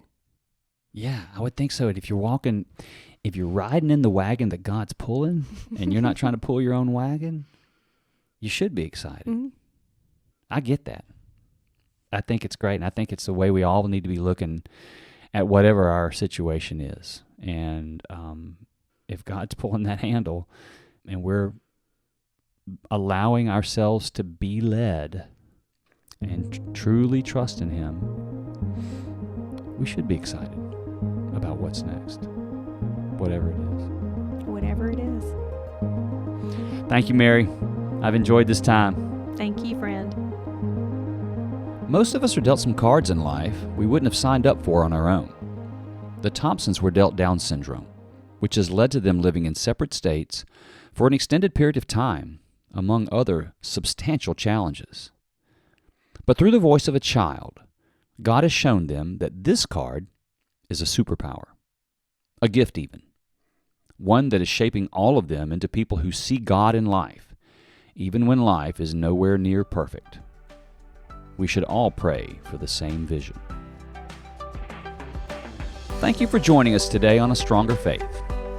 Our mission is to give everyday people the opportunity to point others toward Christ through their experiences, and to get those experiences into as many ears as possible so God can draw people to himself.